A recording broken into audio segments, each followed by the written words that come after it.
heureuse de vous avoir avec nous pour ce nouveau numéro de Gatingo. Mesdames et messieurs, bonjour et bienvenue.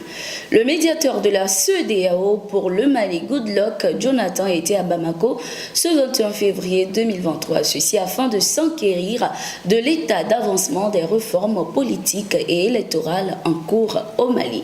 Une occasion pour l'ex-président du Nigeria de rencontrer les membres de l'autorité indépendante pour la gestion des élections du Mali, EDGE. Les échanges ont tourné autour de l'organisation des futures élections, le fichier électoral, la carte biométrique, le budget des élections, la transparence et l'implication des personnes déplacées.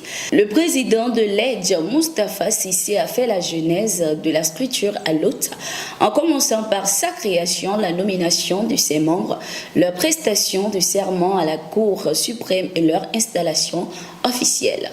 Nous avons découvert qu'il y a un chronogramme détaillé qui avait été arrêté entre la communauté internationale et le gouvernement. Notre souci pour l'instant est d'éviter de parler de chronogramme sans être sûr de ce que nous allons pouvoir faire. C'est pourquoi d'ici la semaine prochaine, nous allons nous atteler à mettre en place les démembrements de l'EDGE, a indiqué le président de l'EDGE. Goodluck Jonathan, à la fin de ces échanges, a apprécié et félicité le gouvernement de la transition pour la mise en place de l'autorité indépendante pour la gestion des élections qui constitue un progrès formel. Après cette rencontre avec l'EDGE, Goodluck Jonathan a aussi eu un entretien avec le comité technique de suivi du chronogramme des réformes politiques et électorales ainsi qu'avec la classe politique. Il était accompagné du représentant résident de la CEDEAO au Mali, Mario Gomez Fernandez, celui de la MINUSMA, El Gassim Wane, du conseiller spécial du haut représentant de l'Union africaine au Mali, Zenet Fulgence.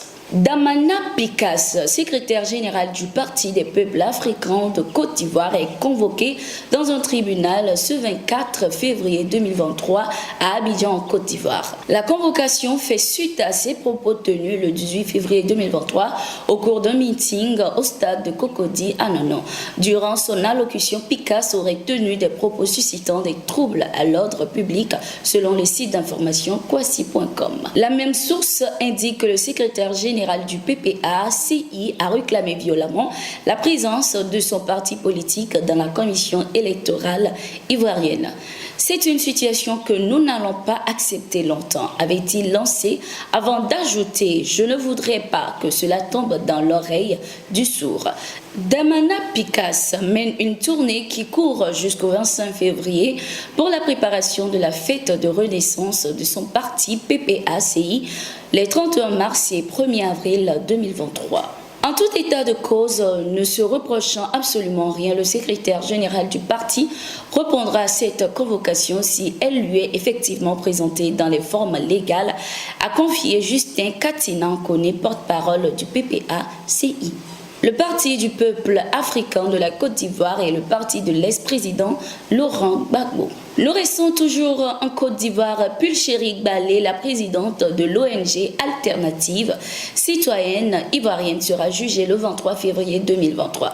Selon nos confrères du site d'information kwasi.com, le 10e cabinet a notifié à Pulchérie Balé et ses conseils un avis de clôture de son enquête avec une ordonnance de non-lieu partiel et de renvoi en police correctionnelle. La présidente de l'ACI avait été arrêtée puis incarcérée le 22 août 2022 à la maison d'arrêt de correction d'Abidjan-Maka pour attente avec les agents d'une puissance étrangère avant d'être libérée début février 2023 sous contrôle judiciaire avec certaines interdictions et restrictions. Pour certains analystes, la balance pourrait se pencher du mauvais côté pour l'activiste lors du jugement à cause de ses déclarations à sa sortie de prison. Nous allons à présent au Burkina Faso. L'armée burkinabé réfute des propos attribués à des chefs militaires après l'attaque de Déoué compte saisir à cet effet la justice.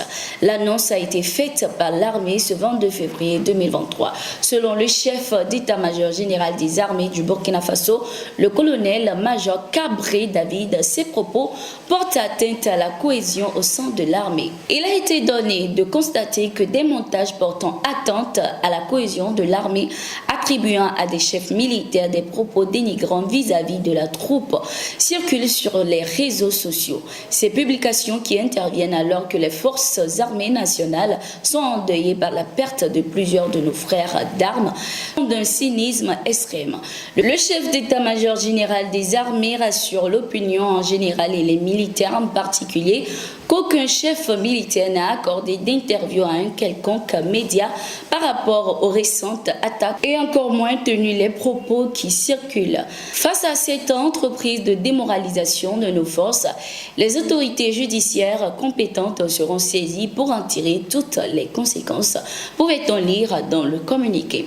Le chef d'état-major a aussi appelé les forces armées à rester mobilisées. Il a invité les populations à faire preuve de vigilance face aux tentatives de manipulation dont l'objectif est de saboter les efforts déployés pour vaincre le terrorisme dans le pays. C'est la fin de ce numéro de Gatingo. Merci d'être resté avec nous. Nous sommes en continu sur nos différentes plateformes.